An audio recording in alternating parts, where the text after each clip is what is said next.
ভারতে প্রথম এইচএমপিভি ভাইরাসের সংক্রমণের হদিশ পাওয়া গেল। বেঙ্গালুরুতে ৮ মাসের শিশুর দেহে এই সংক্রমণ মিলেছে বলে খবর। রুটিন পরীক্ষা চলছিল, তখনই রক্ত পরীক্ষায় এই সংক্রমণ ধরা পড়েছে। ৮ মাসের শিশুর চীনে যাতায়াতের কোনো তথ্য এখনো পর্যন্ত নেই, কিন্তু এই এইচএমপিভি ভাইরাস যা চীনে হু হু করে বাড়ছে রীতিমতো, যা নতুন করে মহামারীর আশঙ্কা উদ্বেগ বাড়িয়েছে। যদিও আমাদের কেন্দ্রীয় স্বাস্থ্য মন্ত্রকের তরফে বলা হয়েছে এখনই কোনো উদ্বেগ নেই, কিন্তু যখন বেঙ্গালুরুতে এই ছোট্ট শিশুর শরীরে এইচএমপিভি ভাইরাসের সংক্রমণ পাওয়া গেল, তখন উদ্বেগ কোন জায়গায় তা নিয়ে আলোচনা করার প্রয়োজন রয়েছে। ঠিক কী খবর রয়েছে বেঙ্গালুরু থেকে? রাজীব রয়েছেন আমাদের প্রতিনিধি, রাজীব জানাবে। রাজীব, দেখো, একটি ৮ মাসের শিশু, তার শরীরে এইচএমপিভি ভাইরাসের সংক্রমণ মিলেছে এবং সেটি পাঠানো হবে পুনের এনআইভিতে এবং তারপরে গিয়ে সরকার সেটি অফিসিয়ালি ঘোষণা করবে।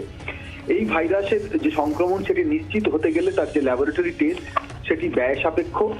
তাই এক্ষেত্রে ভারতের মতো দেশে কতগুলি টেস্ট করা সম্ভব হবে এবং কতগুলি সংক্রমণ নিশ্চিত করা যাবে তা নিয়ে একটা শঙ্কা থেকেই যাচ্ছে।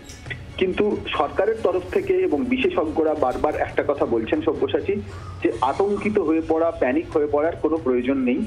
কোভিডের মতোই এই ভাইরাসের সংক্রমণ একই রকম ভাবে হয়, অর্থাৎ হাঁচি কাশির মাধ্যমে, থুতুর মাধ্যমে, লালার মাধ্যমে এই ভাইরাস একটা শরীর থেকে একটা শরীরে যায় এবং সেক্ষেত্রে হ্যান্ডশেক করা, ভিড় জায়গায় বেশি যাওয়া এবং এই বিষয়গুলি এড়িয়ে চলা উচিত। যে আমরা সচেতনতা, যে সাবধানতা কোভিডের সময় অবলম্বন করেছি, ধীরে ধীরে আমাদের সেই সাবধানতা অবলম্বন করতে হতে পারে।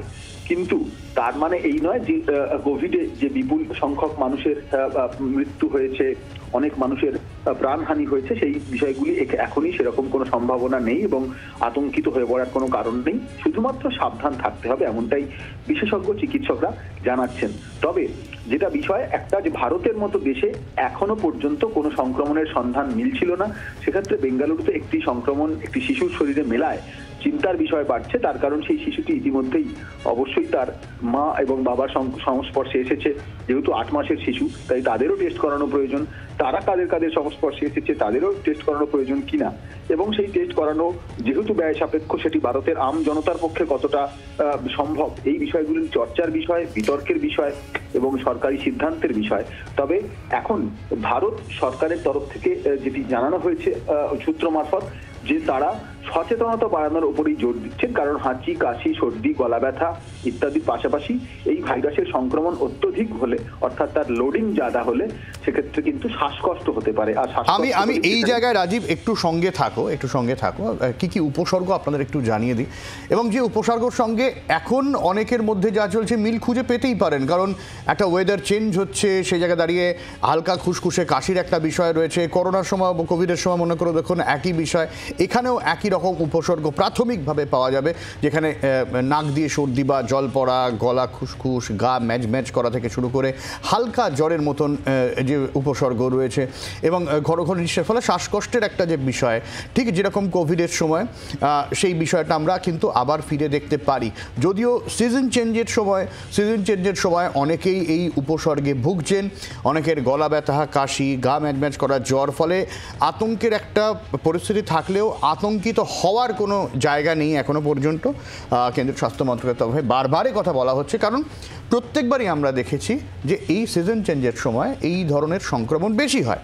কিন্তু সমস্যা হচ্ছে এইচএমপিভি নিয়ে, যা নিয়ে চর্চা চলছে দীর্ঘদিন ধরে, 5 বছর আগের সেই আমরা ঘরপোড়া গরু যেহেতু, সেই অতীত স্মৃতি ফিরে আসছে যখন, তখন কিছুটা হলেও চিন্তার জায়গা রয়েছে। আমি এই জায়গা থেকে রাজীবের কাছে আরেকবার যাবো। রাজীব, এখনো পর্যন্ত এইটা তো বোধহয় সম্ভব হয়নি যে চীনের ভ্যারিয়েন্ট আর এই 8 মাসের শিশুর যে ভ্যারিয়েন্ট এইচএমপিভির মিলিয়ে দেখা তো এখনো পর্যন্ত বোধহয় সম্ভব হয়নি, তাই তো? না, এখনো পর্যন্ত যা সংক্রমণ মিলেছে এবং সেটি ল্যাবে পাঠানো হচ্ছে। পুনের যে ল্যাব, যেটি একেবারে সব থেকে বিশ্বস্ত ল্যাব, সেই সরকারি ল্যাবে পাঠানো হচ্ছে, তারপর গিয়ে সেটি ঘোষণা করা হবে। এবং সেক্ষেত্রে চিকিৎসকরা বলছেন এই ভ্যারিয়েন্টটা কতটা ক্ষতিকারক, কতটা বলা যেতে পারে কোট আনকোট মারাত্মক, সেটি দেখা জরুরি। কিন্তু ভারতে যেহেতু এই ভাইরাস প্রবেশ করেছে, তাই তোমার আমার সাবধানতা অবলম্বন করা জরুরি। আম জনতার, সাধারণ মানুষের সাবধানতা অবলম্বন করা জরুরি। যেভাবে আমরা কোভিডকে পরাস্ত করেছি, যেভাবে সারা বিশ্বে কোভিডের মারাত্মক তারা কোভিড সংক্রমণ থাবা বসিয়েছে ভারতে, অতটা করতে পারেনি। সেইভাবেই সাবধানতা অবলম্বন করলে এই ভাইরাস থেকে কিন্তু আমরা সহজেই নিষ্কৃতি পেতে পারবো। এবং এই ভাইরাসটি চিকিৎসকরা আরো বেশি ভালো বলতে পারবেন। আমরা স্বাস্থ্য মন্ত্রকের আধিকারিক এবং বিশেষজ্ঞদের সঙ্গে কথা বলে জেনেছি যে এই ভাইরাসটা সাধারণত এই যে কথা তুমি বলছিলে, মরশুম বদল হওয়া, ওয়েদার চেঞ্জ হওয়া, সে সময় সাধারণত মানুষকে আক্রমণ করে সেই প্রজাতিরই ভাইরাস যেখানে কিনা জ্বর, সর্দি, গলা ব্যথা ইত্যাদি হয়ে থাকে। এবং একদমই আমি এই জায়গা থেকে রাজীব একটু সঙ্গ থাকো। HMPV হিউম্যান মেটানিউরো ভাইরাস যাকে বলা হচ্ছে, আমরা এই নিয়ে কথা বলেছিলাম কুণাল সরকার এবং অরিন্দম বিশ্বাসের সঙ্গে, চিকিৎসক, তারা কি বলছেন শোনাবো আপনাদের। সত্যি কথা বলতে আশঙ্কার কিছু নেই। হিউম্যান মেটানিউরো ভাইরাস কিন্তু একটা সাধারণ ভাইরাসের মধ্যে পড়ে এবং সেটা পরীক্ষা করলে অনেক সময় পাওয়া যায়। তো এখানে বেঙ্গালুরুতে পেয়েছি, কিন্তু বেসরকারিতে একটা ভাইরাল প্যানেল করলে দেখা যায় অনেক সময় হিউম্যান মেটানিউরো ভাইরাস পাওয়া যাচ্ছে, কিন্তু সেইটার খরচ প্রায় 10,000 টাকা। সেটা সাধারণ মানুষের পক্ষে আয়ত্তের বাইরে। এইখানে যেটা পাওয়া গেছে এটা কিন্তু হামেশাই পাওয়া যেতে পারে। তো সেই জায়গায় এই মুহূর্তে চিন্তা করার কিছু নেই, ভয় পাওয়ার কিছু নেই। একটাই হচ্ছে আমাদের অবজার্ভ করতে হবে, কারণ স্ট্রেনটা ভয়ানক কিনা। কদিনে সেরে ওঠে সেটা একটা বিষয়, এরপর যদি আরো হয় তখন দেখা যাবে, এবং কত তাড়াতাড়ি তারা সেরে উঠছে সেই বিষয়টার উপর গুরুত্বটা দিতে হবে। কারণ এর কোনো চিকিৎসা নেই, মানে স্পেসিফিক ট্রিটমেন্ট যেটা বলে সেটা নেই। HMPV ধরনের ভাইরাস আমাদের সমাজে ছেলে মেয়েদের মধ্যে, অল্প বয়সীদের মধ্যে প্রায় 20 বছর ধরে আছে। হয়তো এই বাচ্চাটির ক্ষেত্রে কোনো কারণে করা হয়েছে তাই চোখে পড়েছে। HMPV ধরনের ভাইরাস অত্যন্ত চেনা ভাইরাস, অত্যন্ত well recognised virus in respiratory tract infection. এটা কোনো মতেই নতুন নয়, কোনো মতে অপরিচিত নয়, ভয়টা সেখানে নয়। ওয়ার্ল্ড রিয়াকশন যেটা HMPV ভাইরাস নিয়ে হচ্ছে এই কারণে যে সবাই একটু ভয়ে আছে যে আপনি যেরকম একটা ওই একটা কুকুরকে নেকড়ে বাগ করে দিয়েছিলেন SARS-CoV-2 এর সময়, যে HMPV ভাইরাসটাকে নিয়ে কোনো কারসাজি করা হয়েছে কিনা। এখনো দেখা যাচ্ছে যে this is a naturally occurring HMPV virus, সেরকম কোনো ম্যানিপুলেশন এটা নিয়ে হয়নি। সুতরাং ইট ইজ কারেক্ট, আমরা সজাগ থাকি। আমাদের দেশের ভাইরোলজি এবং প্রিভেন্টিভ যারা সংস্থাগুলো আছে তারাও একটু চোখ কান খুলে থাকুক, কিন্তু ন্যাচারাল নন ম্যানিপুলেটেড HMPV ইনফেকশনে এক্ষুনি প্যানিক করার কিছু নেই। আমরা আরও আপডেট নেওয়ার চেষ্টা করব। আমাদের সঙ্গে জনস্বাস্থ্য বিশেষজ্ঞ কাজল কৃষ্ণ বণিক রয়েছেন। আমি সরাসরি ডক্টর বণিকের কাছে যাব। ডক্টর বণিক, আমরা 2020 30শে জানুয়ারি, আমি যদি খুব ভুল না করি, Kerala Thrissur first COVID-19 detected হয়েছিল, আর আজকে 6 জানুয়ারি, 5 বছর পর। মানে আমরা তো ঘরপোড়া গরু, আমরা দেখেছি পরিস্থিতি। শুরুতে আমরাও অতটা সিরিয়াস ছিলাম না যে এরকম হতে পারে। আমরা জীবদ্দশায় প্রথম মহামারী দেখলাম, সেই শরৎচন্দ্র সহ বিভিন্ন লোকের উপন্যাসে ওলাউঠোর কথা পড়েছি, আর আমরা দেখলাম আবার যখন আসছে সে আপনারা যতই আশ্বস্ত করার চেষ্টা করুন, কোথাও গিয়ে একটা ভয় তো থাকবে।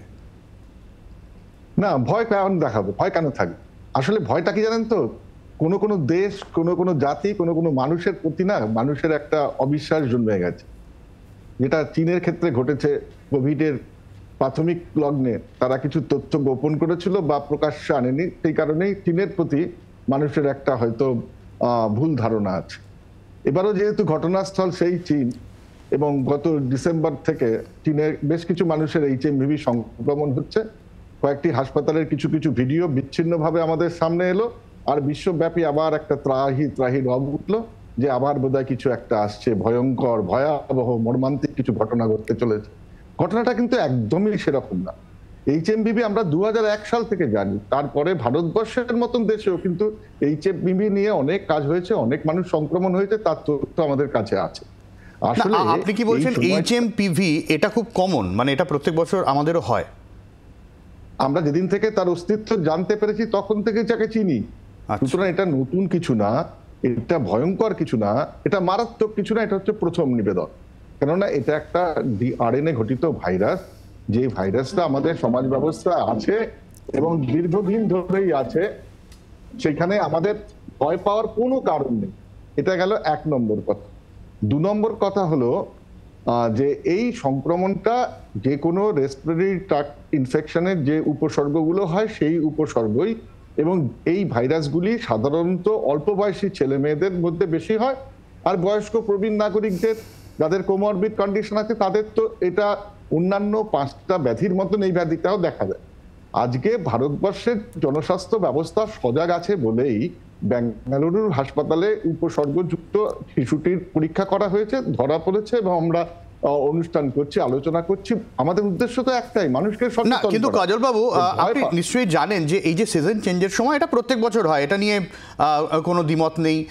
চীনেও যেখানে হয়েছে, বিশেষ করে নর্দার্ন পার্টে, সেখানেও এটা হয়। কিন্তু এখন যেটা চলছে, এই যে গা ম্যাজম্যাজ করা, খুসখুসে কাশি, HMPV এর জেরে যে বিষয়টা, সেটা কতটা আলাদা? মানে এখন যে মানে একেবারে গতের যে উপসর্গগুলো হচ্ছে, তার সাথে HMPVটা আলাদা কোন জায়গায়? এটা তেমন কোনো আলাদা কোনো উপসর্গ নেই, ম্যানেজমেন্টের পার্টে তার আলাদা কোনো ভূমিকাও নেই। আমাদের যেটা মনে রাখতে হবে যে আর 5টা রেসপিরেটরি ইনফেকশন, সে RSV দিয়েই হোক আর ইনফ্লুয়েঞ্জা ভ্যাকসিন, ইনফ্লুয়েঞ্জা দিয়েই হোক, উপসর্গ প্রায় একই রকম। ম্যানেজমেন্ট সেই এক মূল কথা হচ্ছে মানুষের সতর্কতা, মানুষের কাপ এটিকেট মেনে চলা, মানুষের হাইজিন মেনে চলা, বারবার হাত ধোয়া, সাবান জল এবং স্যানিটাইজেশন, মাস্কের ব্যবহার। এই সময় শুধুমাত্র যে HMPV বা অ্যাডিনো ভাইরাস বা কোভিড ভাইরাস তা নয়, কিন্তু মাস্কের ব্যবহার ভারতবর্ষের মতন কলকাতা তথা দিল্লির শহরের মতন এলাকার মানুষদের কিন্তু অত্যন্ত মনে হয় দৈনন্দিন ব্যবহারের মধ্যে অংশ হিসেবে আসা উচিত। কেননা বায়ু দূষণ যেভাবে বাড়ছে, আর আমরা সবাই জানি শীতের এই সময়টাতে আমাদের বাতাসে ধূলিকণার পরিমাণ অনেক পরিমাণে বেড়ে যায়। এই ধূলিকণার মধ্যে, ধূলিকণার গায়ে লেগে থেকে তার সঙ্গে ভেসে ভেসে আমাদের এই রোগ সৃষ্টিকারী জীবাণুগুলো শরীরে প্রবেশ করে। আর প্রবেশ করার পথ তো দুটোই, নাক আর মুখ। নাক আর মুখ যদি আমরা ঢেকে দিতে পারি কাপড়ের আচ্ছাদনে, মাস্কের ব্যবহারের মধ্য দিয়ে, তাহলে কিন্তু এই ভাইরালের সংক্রমণ হবে না। অযথা ভয় সৃষ্টি করবার যে তাগিদটা কোভিডের সম্পর্কে এখনো বিদ্যমান রয়েছে, যে কোনো একটা ল্যাবরেটরিতে মানুষ দ্বারা প্রস্তুত করা হয়েছিল কোভিড ভ্যাকসিন, তাতে আদৌ কোনো মানুষের অসুস্থতা হয়েছিল কিনা, এটা একটা ইন্টারন্যাশনাল হেলথ স্ক্যাম কিনা, নানাবিধ সমস্যার কথা এখনো কান পাতলে। কিন্তু হেলথ স্ক্যাম কি করে বলবো? মানে আমার অনেক পরিচিত, তাদেরও মৃত্যু হয়েছিল, তারাও মারা গিয়েছিল। আমরা সেকেন্ড ফেজে দেখেছি যে মানে অন্তত আমি যখন অফিস থেকে বাড়ি ফিরতাম, অ্যাম্বুলেন্সের পর অ্যাম্বুলেন্স, মৃত্যুর পর মৃত্যু মিছিল। এই জায়গায় দাঁড়িয়ে একটু জানতে চাইবো, এই কোভিড-19 আর HMPVর মধ্যে ডিফারেন্স কতটা? হ্যাঁ, কোভিড-19 আজকে আমরা জনস্বাস্থ্য বিজ্ঞানের ছাত্ররা আপনাদের মাধ্যমে বারংবার বলেছি যে কিছু একটা ঘটেছিল, সেটা ল্যাবরেটরিতে কেউ তৈরি করে থাকুক, নিজের অজ্ঞাত সারে তা ছড়িয়ে পড়ে দিয়ে থাকুক, কিন্তু কোভিড ছিল এবং কোভিডের একটা মারাত্মক ধারণ করেছিল। বিশ্বব্যাপী 50 লক্ষ মানুষ আক্রান্ত হয়েছিলেন, 5 লক্ষের বেশি মানুষ মারা গেছেন। এটা তো ঘটনা। সেই কারণেই প্রাথমিক লগ্নে কোভিড সম্পর্কে যে বক্র ধারণাগুলো ছিল, সেগুলো মানুষ অনেকটাই দূর করতে সাহায্য করেছে।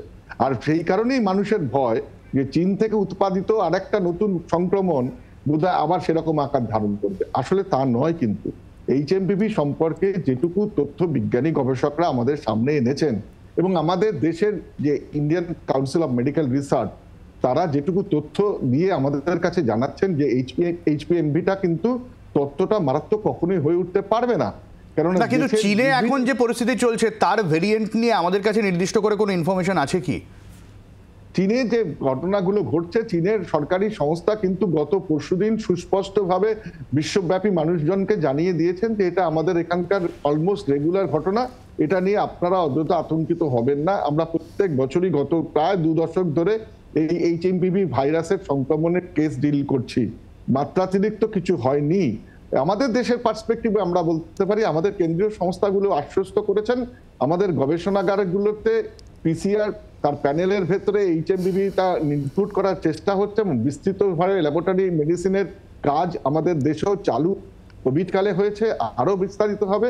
সবচেয়ে বড় কথা, আমাদের জনস্বাস্থ্য ব্যবস্থাটা এখন এমন একটা জায়গায় দাঁড়িয়েছে যেখানে আমরা বিশ্বের মানুষকে প্রথম দেখেছিলাম হাউ টু প্রিপেয়ার ভ্যাকসিন, আজকে আমাদের দেশের মানুষটাই কিন্তু ভ্যাকসিন প্রস্তুত করে বিশ্বের অনেক দেশকে সাপ্লাই করেছিলাম। আমরা এখন স্ট্রং পাবলিক হেলথ সিস্টেমের মধ্যে আছি।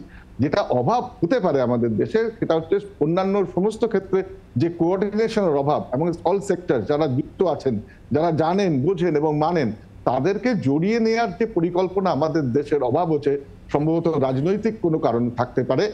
সেই মতভেদ ভিলে সকলের মিলে ঐক্যবদ্ধভাবে কিন্তু জনস্বাস্থ্যের যে কোনো সমস্যা তথ্যের আদান প্রদান এবং ফ্রি অ্যান্ড ফ্র্যাঙ্ক শেয়ারিং এর মধ্য দিয়ে কিন্তু করতে হবে। HMPV সেই শিক্ষাটাই আবার করে নতুন করে আমাদের দেবে। অনেক ধন্যবাদ ডক্টর বণিক। অর্থাৎ ডক্টর বণিকের মতো সব চিকিৎসকরাই আশ্বস্ত করছেন যে এখনই উদ্বেগের কিছু নেই। HMPV এটা খুব সাধারণ, এবং HMPV যে বিপজ্জনক, কোভিড-19 মতো বিপজ্জনক, এখনো পর্যন্ত এই তথ্য স্বাস্থ্য মন্ত্রকের কাছে নেই। ফলে অযথা উদ্বেগ নয়, সুস্থ থাকুন, সতর্ক থাকুন এবং প্রয়োজনে চিকিৎসকের পরামর্শ নিন। বাংলার আওয়াজ, বাঙালির আবেগ, জি 24 ঘন্টা।